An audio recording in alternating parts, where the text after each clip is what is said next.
Hey everyone, my name is Chris Lambert. On this channel, we talk Kanye West, and today we're talking about Nicki Minaj, talking about Kanye and the fact that she tried to collaborate with him on some Yeezy things.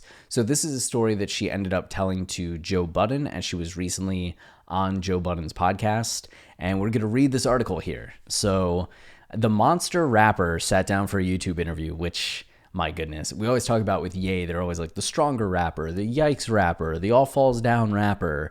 It's just such a cliche at this point in news articles. I get why they do it. They don't just want to repeat the name of the artist over and over, but my goodness, is it just like the biggest pet peeve for me at the moment. And they do it twice in this article, twice. So with Joe Budden on Wednesday sharing that she'd previously been turned down by Kanye West for a collaboration on his Yeezy clothing line, revealing to the media personality that she'd reached out to West about a female Yeezy venture, the Superbass singer, right? Discussed how she'd received a deal from Fendi and wanted to work with Kanye on a project. In the interview, Minaj, 39, said she told West, "Hey, look, I'm about to do something and I just wanted to make sure I spoke to you first." But the idea didn't exactly go down as planned, which is a nice thing of her, right? She has this big thing lined up with Fendi, and instead of just going with the major faceless corporation, she reaches out to Ye like, "Hey, our powers combined, we could do something really special. Before I do this thing with them and sign on the dotted line, do you want to do something?" And Ye did not oblige. So according to the chart topper, he was like, "Well, if I did something with you, I think my wife probably wouldn't love that idea because I should be giving that to my wife instead. If I was doing a female version of the Yeezys or whatever, it should probably go to my wife." The fashion line conversation, which took place before West and Kardashian split, left Minaj wondering why someone who was very vocal about the fashion industry not letting him in at one point would deny another black music star the same chance.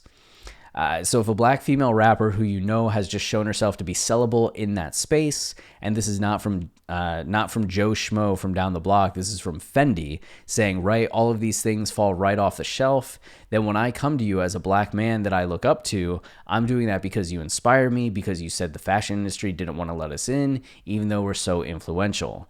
Making it clear that she was understanding about the situation, the singer added she didn't know what Kardashian ever thought about the idea as she wasn't involved in the discussion. Her super glam silver and pink line with Fendi was released in 2019 and included bodycon dresses, skimpy bikinis, sheer skirts, and more sexy looks meant to flatter all body types. And it's clear there's no bad blood between Nicki and Kimye, as the former recently modeled the Skims and Fendi collaboration on her Instagram and showed off a slew of miniature Yeezy shoes the Adidas team sent her for her son when he was born in 2020. Okay. Sporting her signature diamond-encrusted Barbie necklace, the Burberry-clad rapper also discussed being a female rapper in a largely male-dominated industry in the nearly 2-hour-long chats. Discussing the influence her style has had on female rappers, Minaj said how she never saw any female rapper wearing pink hair, and then suddenly pink hair became part of that starter kit. Every female rapper will put on a pink wig at some point. The Starship singer... No, not a third time. Why a third time? And I remember that was just the Nicki Minaj thing. Now it's everybody, pink wig. Okay. So with this, I kind of understand both perspectives, right? Like I get, okay, she'd received a deal from Fendi. Like I get her wanting to work with Ye. They're two of the biggest names in music and pop culture. She's getting into the fashion space. Like this Fendi deal had been successful, or she was assuming it would be successful. But then at the same time, it's one of those things where it's like her saying, you know, why someone who's very vocal about the fashion industry not letting them in at one time. Like you have the deal with Fendi. Like she was in, she is in. It's not like she was trying to do something and the collaborations weren't happening. Nobody was willing to work with her. Like she just got the Fendi thing. So on the one hand, like, yes, but on the other hand, like, No. But maybe the same thing could be said with Ye, right? Like he did have Nike working with him. He did have connections with Bape and had done singular little capsules like this with other brands, but nobody was letting him be a designer, right? They weren't giving him a position in the company until Adidas came along. But it didn't sound like she was looking for that kind of deal, right? She was just looking for another kind of, hey, let me do something with you.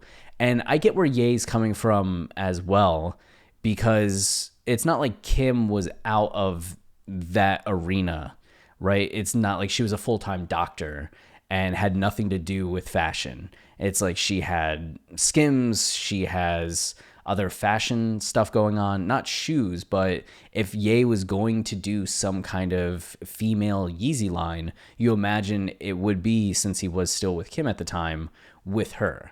And then it's also not like he was doing a ton of collaborations.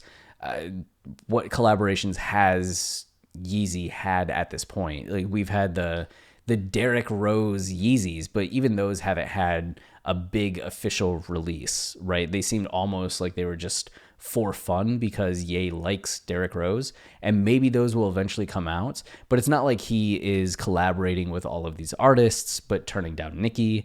Though at the same time, why not collaborate with all of these other artists at this point? Because I'm sure there are a ton of people that would like to get into the fashion space, that would like to do a capsule, would like to do something. And maybe that's eventually where Yeezy Gap's going to get to, right? And we're just a few years away from that happening as Yeezy Gap gets established. So maybe in 5 years, we will get Yeezy Gap engineered by Nicki Minaj, right?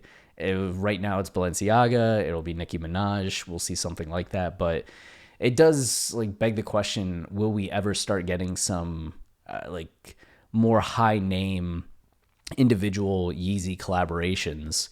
And it would be fascinating to see what Ye and Nicki did in that space. So, if it happens one day, that would be awesome. I think when the two collaborate, it's usually successful. So we'll see. But this was just an interesting backstory to get some insight on. But that's it for now. Until next time, stay wavy and keep it loopy. Cheers.